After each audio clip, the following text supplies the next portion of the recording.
Hello and welcome to today's webinar for newly admitted degree students. First of all, congratulations. Lovely having you all with us here today. I'm Karina, working with international student recruitment at Linköping University. And today I've got two students with me and we'll guide you during this webinar. It consists of two parts. The first part is an interview or a question in between us three, and this will be recorded and put on our website. And then there will be a Q&A section, and I would appreciate if you waited those 20 minutes before you started using the Q&A section.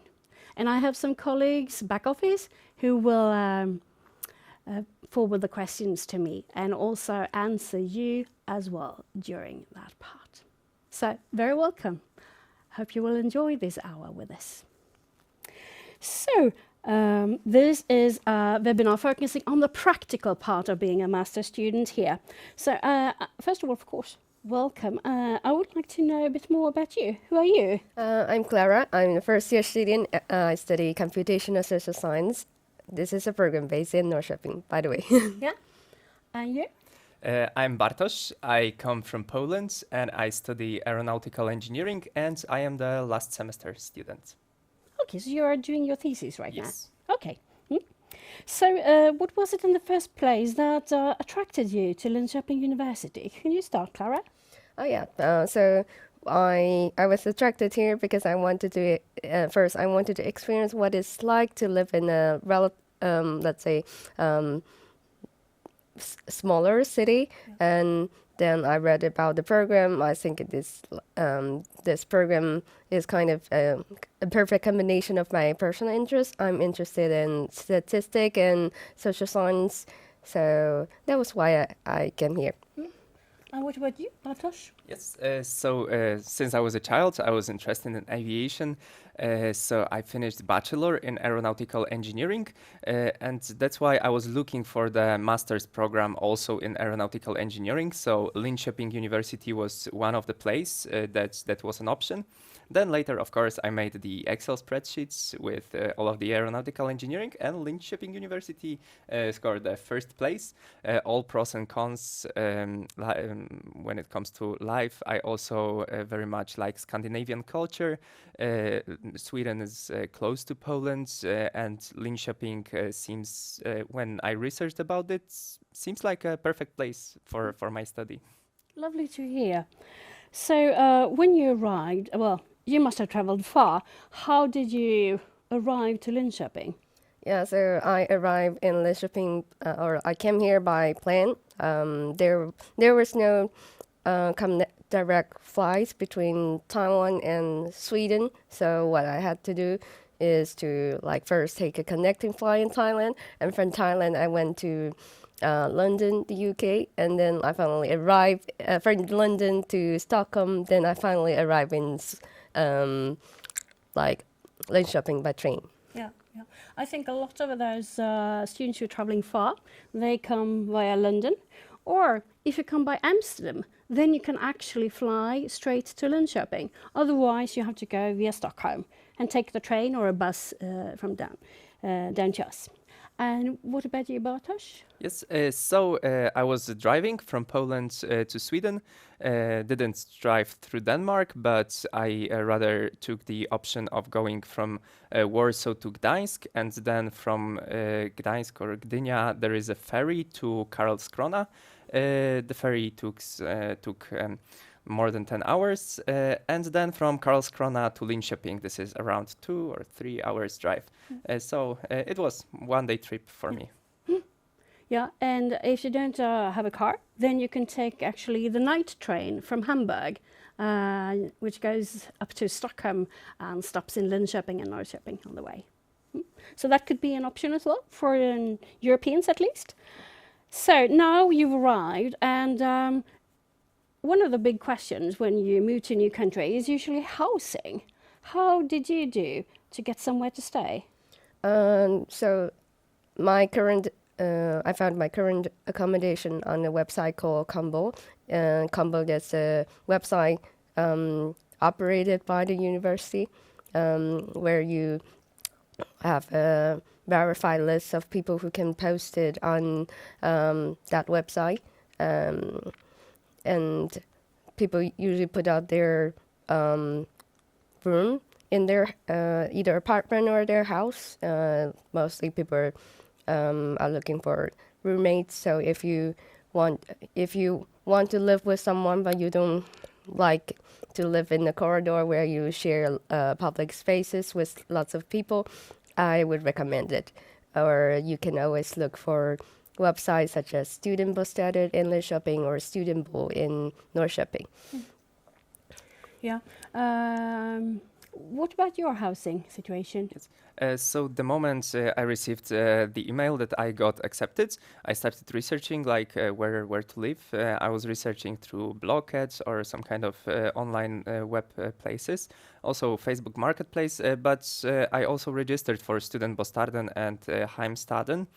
Then I was lucky to find the option that was available immediately on Studentbostaden, so I didn't even need the queue points.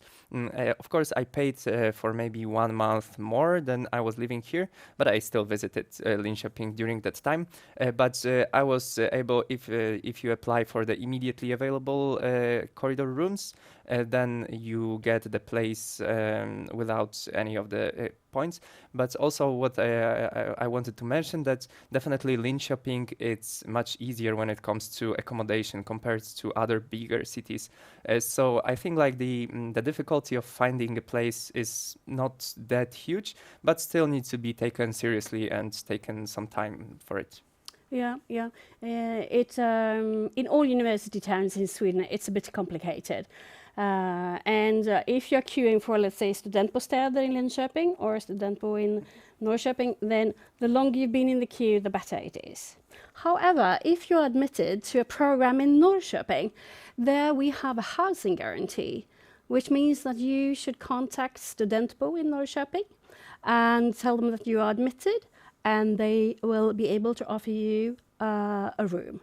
You should be aware, however, that there is a deposit. You will have to pay 3,000 kroners, or about $300 as a deposit, and you will get this back at the end when you leave the room, if everything is okay. I know that the sooner you start queuing for somewhere to stay, the better it is. And also, when it comes to housing, it can be tricky. It depends. It's usually maybe a bit easier for girls, I would say.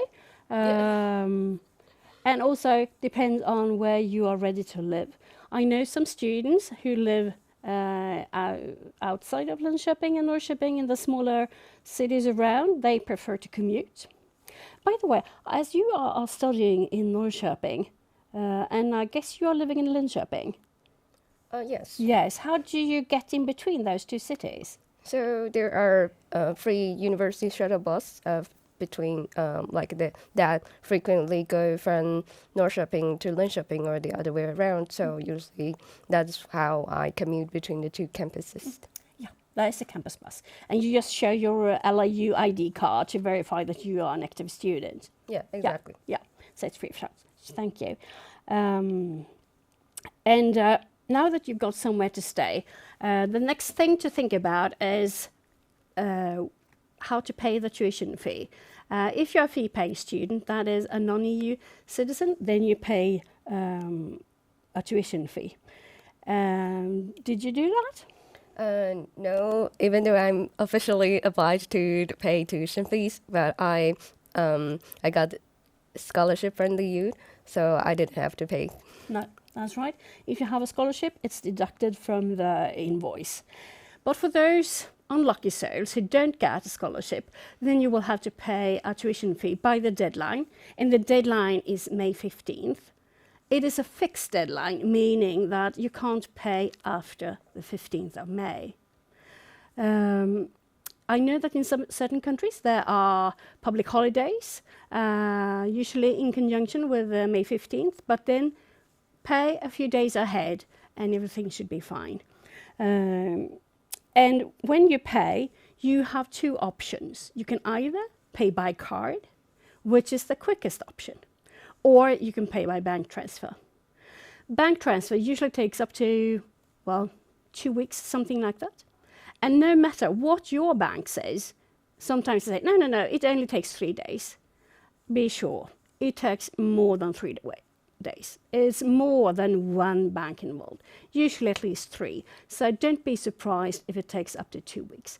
However, it's the date on the payment receipt that you get, which is the day when you paid. So May 15th is an important deadline to remember. And all of you who are fee paying, you just pay for the first semester. So even though on the program homepage you see the total sum of the entire program, you pay, if it's a 2-year program, you pay in 4 installments, 1 for each semester. So the first one is due May 15th, the second one is due mid-December, and you always pay in advance. And with this tuition fee, you also get an insurance. It's called FAS Plus, and it applies only to fee-paying students. You don't have to document it. We will indicate it for the Swedish Migration Agency. So, when the deadline is passed, or when you've paid, then you can start the residence permit application. Was that a tricky thing for you? It was a little bit tricky in my case because I had to go to Thailand and the Swedish embassy in Thailand to show them my passport. But I know that the migration agency is like they are improving the procedure. They in cases where Sweden doesn't have embassies in your country, you can wait and see if the Swedish migration agency will have, let's say, how do you call it? Like they will have a short period of time where they would be those officers, case officers will be in your country, and then that is when you can drop by and show your passport to them. Okay. Yeah, I know that some Swedish embassies are closed. For example, the one in Pakistan. So you will also, like Clara, have to travel somewhere else. I know that Chinese students, for example, they might also have to travel quite far to come to the embassy or a consulate. So that is something you should take into consideration as well. When it comes to the residence permit application, when you start the process, it's advisable to apply online. It's the quickest way.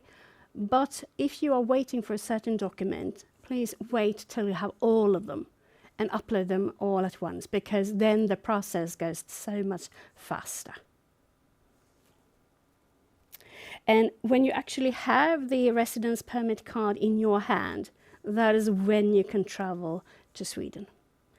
And I haven't mentioned the most important page for you all. It's actually the admitted page, the www.liu.se/admitted. That's where you find a list of programs, and you go to your program homepage, and there you see the roll call date. The roll call date is the official first gathering here on campus, and that's when you have to be here in person. It's a bit easier for the European students. You can more or less arrive whenever you want. Sure. Yeah. Whereas the fee-paying students, you have to wait for your residence permit card, and that can take time. So that's something to take into consideration as well when you apply for the residence permit. So check up the roll call date. You have a time and a space to be on campus. And that's actually when classes start. You might have classes the day after. Every year there are some students planning on, okay, I'll come for the roll call, and then I go back home for a couple of weeks on vacation, because I don't think classes can start as early as mid-August. Yes, they can, and they do. So when the roll call has taken place, classes will start. Okay? So when it comes to the tuition fee payment, if something happens in your life, so you realize that I can't make it after all, after you've paid, then you go to the refund page. And from this year onwards, there will be a processing fee.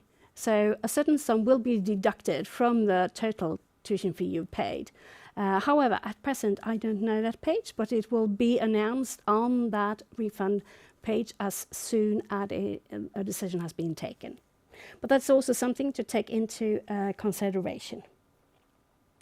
So you had the FAS Plus insurance. Have you been to a doctor's? Have you had any issues? So you've been able to use the insurance so far? Not during my current study, but when I was an exchange student, the university also for all the exchange student, I think our insurance also cover up by the same agreement. And I visited. I went to the hospitals once, and I had to pay the fee like in the beginning by myself, but then I filed some documents, and the university actually gave me back the money. Yeah, that's how it works.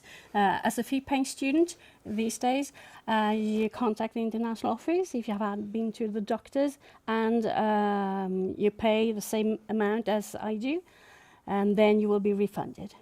And as an EU citizen, how does it work for you, Bartosz? Yes, so as a citizen of European Union, I think at the first months you have to apply for European health cards.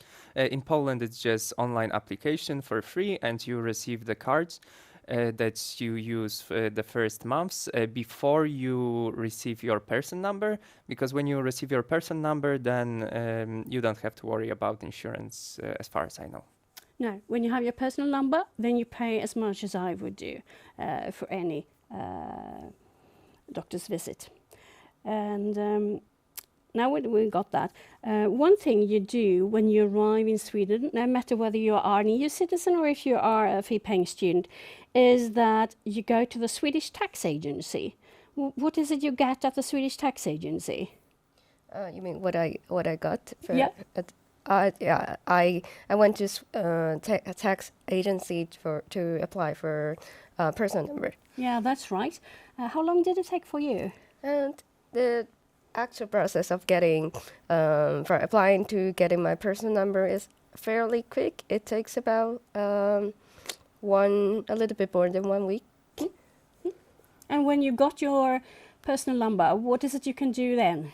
Yes, so then you apply for the national ID card. Then you get you can go to make the bank account, and then from bank account you can register your bank ID, which is quite useful in a lot of places. You very often authenticate your identity by the bank ID, and the whole process from person number, from the first application of person number until the bank ID, it's somewhere between 2 or 3 months. And the whole process, I think it's explained online, even on the university websites.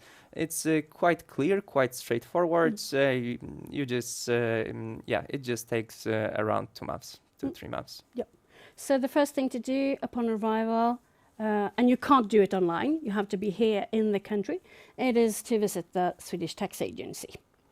So,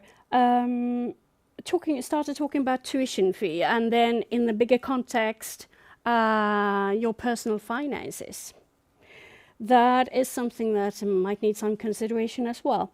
Right now, the LIU scholarship is open for application, and it will be so until the 31st of March at midnight, CET. The Swedish Institute, they also offers a few scholarships, and they will be announced on April 24th, whereas LIU scholarships, they are a bit quicker.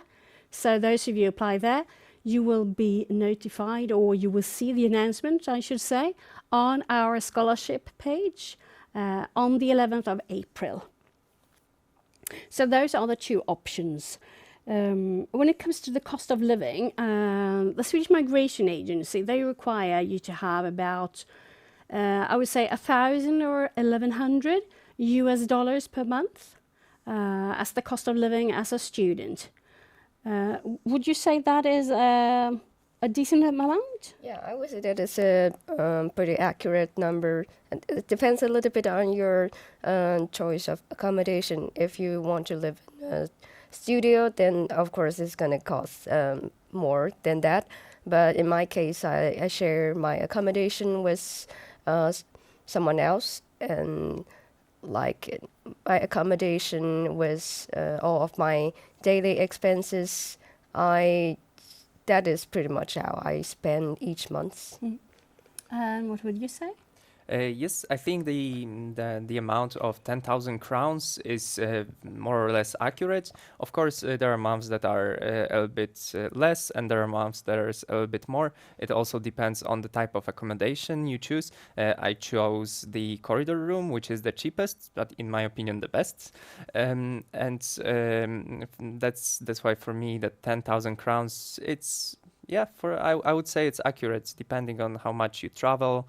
How much you go out with friends, and how much you go, for example, for the cinema. But yeah, 10,000 crowns, it checks out, basically. Do you work while you are studying in Bartosz? Yes, I've been doing, but those are just the extra work as a student. I wouldn't rely on it for the work for to support yourself, just like some additional pocket money. But it gives you very good experience. For example, there is an option to be the teaching assistants. So this is what I did at aeronautical engineering. So at the first year, it's not possible at the first year. It's No. only on the second. So you take some classes from, I don't know, aircraft vehicle design or aerodynamics. When you feel good at the classes and you're a good student, then the next year you have the option to teach the laboratory classes and check the reports. So this is a very good option of an extra employment. And international student ambassadors, making podcasts, Instagram pages. That's also a great activity for the students. I should say also that you have to have really good grades to be a teaching assistant. So it's not for everybody. Just be aware. He's put a lot of effort into his classes in order to get this job during the second year. And I fear I don't know if there are the same opportunity at the Faculty of Social Sciences. I fear not. I think this is only at the engineering department. Yeah, I think in my program, those classes that are not taught by professors, it's usually PhD student who will be the teaching assistant. Yeah. So, do you have any tricks in order to save money? I would highly recommend downloading some of the apps of supermarkets here, because they where you can see those pamphlets, what is on sale this week, and you can really play around your grocery shopping around that. That is how I usually do to save money on my grocery. Yeah. And you, what do you do? Yes, I would say that maybe Hemshop is not. It's very convenient. It's very close, but it's also quite expensive. I would actually invest some time to go a little bit further to Lidl or some other bigger shops that can be substantially cheaper. With that said, also planning your meals for the whole week, for the whole month. And buying the groceries just in the right amount, it's also a great tip. Wouldn't rely too much on the food delivery. Of course, you can go to some places outside to go out, but that's not super budget friendly. So definitely you will learn how to cook if you didn't know before. Yeah. If you're not a good cook, talk to your parents or some friends and learn some recipes, because that will be a great save for you. And of course here, all of you can bring your lunchbox with you. We have more than 1,100 micro ovens on campus, both here and on campus Norrköping and the hospital area campus. So bring your lunch. I would say that's the largest majority of all students, what they do in order to save money. And you mentioned working. At present, all master students are allowed to work. However, at present, the Swedish government has brought forward a petition to maximize the number of hours you are allowed to work to 15 hours per week. And this might be initiated during this upcoming academic year. So those of you arriving in August, you should be aware that it might be that you're not allowed to work more than 15 hours a week. Just so you know when you think about your finances. And also when it comes to finances, the residence permit application, there you have two options actually. You can either apply for 13 months or for 24 months. Which one did you use? I applied for 12 months because I was not aware of that. From the year I applied, we can actually apply for a 24 months residence permit. So that was why my residence permit is only for a year. Yeah. And last year was actually the first year that LNU students could apply for a two-year visa. But also, of course, if you apply for a 24 months visa, then you also have to have the funds for 24 months. So you do the calculus, and thus you require a lot of more money on your account. And it has to be a personal bank account so that the migration agency will know that the money is yours. Okay, but it's up to you. You can either go for 13 months or 24 months. So when you arrived here in August, then there is the main starting point, the roll call date. And you find that, as I said earlier, on the admitted web page. If you go to your program homepage, and you will see the room and also exactly what time. And you have to be there in person, physically present, if it is an on-campus program. If you are studying a distance program, then you have some more information on the program homepage, and you follow the instructions there. So the roll call, what was it like? Could you describe it? Oh yeah, that was actually, I would say, probably the most confusing part of coming to Sweden, because it feels so unreal that we don't, let's say the only way to secure your spot in the program after you pay the tuition fees would be to be present at the roll call. And in my program, how they did it was they put pieces of paper with our name on the table, and you pick up on that day you'd come to the classroom, and then you pick up the piece of paper with your name on it, and then you secure your spot in the program. Yeah. Okay. And how did they do in your class? Yes, so of course the attendance at the roll call is mandatory to secure your place at the course, and it looks like at the beginning is the official part when all of the faculty first year students have the presentation in a big aula with all of the most important information, and then later on after the official part, the father of your course will take you to the classroom when there is when you will meet all of the aeronautical engineering students. You will be able to introduce yourself, play a couple of games, the integration ones, to get accustomed with your colleagues.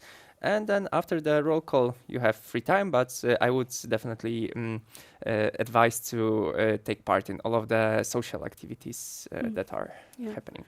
The roll call is, as you hear, mandatory. So you have to be there. The teacher or professor might call out all the admitted students' names in alphabetical order, and you just raise your hand, say yes, present, and off you go. And then you have usually some general information on that day or the following day as well. So it is mandatory with no exception. So The first week they are quite hectic, a lot of information. So I think you were quite wise arriving early to adapt. When did you arrive? I arrived in the beginning of August. Yeah. So you had a couple of days also to fix administration and whatever you needed to get in order. Yeah, exactly. Mm-hmm. Yeah. So there are some official welcome days. That's where you have a lot of information from the international office. You will receive later on a webinar online invitation from them as well. And they will have presentations as well upon arrival in August. The arrival days are days when the international office are open between 11 till 8 o'clock in the evening, so that you can come here even after usual business hours. And those days are this year the 1st of August, the 12th of August, and the 26th of August. So then the international office in Studenthuset are open till 8 o'clock in the evening, but they close 8 o'clock sharp. Just be aware. And on those 3 days, there are also shuttle buses going from the railway station to the airport and to Linköping University, back and forth. So that's the advantage on arriving on those 3 days. But of course, if you can't make it, you can't make it. It might be linked to that you haven't received your residence permit or something else. So just wait and see. I would like to mention a few words to the distance program students. You will have special information, and there will be, for those who have 100% distance programs, you will also have your roll call online. And that is all indicated on your program homepage. So when it comes to aging, you have 2 programs, one on campus and one which is hybrid mode. That is a distance program with certain weeks on campus. You have child studies, gender studies, and adult learning. Those 3 programs, you should also verify carefully what applies to your roll call. And if you do have these mandatory on-campus weeks, then you should organize your travel and your accommodation yourself. So Linköping University will not be able to help you. I know a lot of students are using Airbnb, or they stay at youth hostels, and those weeks are usually quite hectic. So you should be prepared to be on campus at 8 o'clock on Monday morning and finish on Friday at 3 or 4 o'clock. That's just a general outline of the week. So we are about to approaching the end of this. Is there anything in particular, Clara, you would like to mention that you would wish you had known before coming here? I would say probably not to bring too much winter clothes with you, especially if you are coming from a country where the climate is so much different from that of Sweden. Yeah. And what about you? Maybe for the engineering students to refresh tiny bit your MATLAB skills. This is very useful at the first semester. Also, if you haven't used LaTeX before for writing the reports, that's also a good opportunity and good time to learn how to use it, just to have it a little bit easier on the first semester. And also make a space on your phone for a lot of different apps that are being used for a lot of things, almost everything, parking, university, maps, for everything there is an app, so be sure to have enough space on your phone. Good advice. So that brought me to something that you should actually also remember to check out other channels where you might have information. So there will be a webinar for students admitted to the Faculty of Arts and Science and Humanities next week on April 3rd, and that will be online as well. Those of you who are admitted to computer science, engineering, you can go online already now because it's already available there. So if you need more info, where do you go? You can check out our blogs. You can follow our Instagram account, our Facebook account, And of course, there is a podcast called Fika with Us, where you can meet Bartosz and Fatima, as well as other students. And for those of you who are following the Swedish Institute, I would recommend that they also have a webinar focusing on the residence permit application. So that might be good to know. So we are about to finishing this recording and go over to the Q&A section. So thanks a lot for listening so far, and we will put this on our webinar site.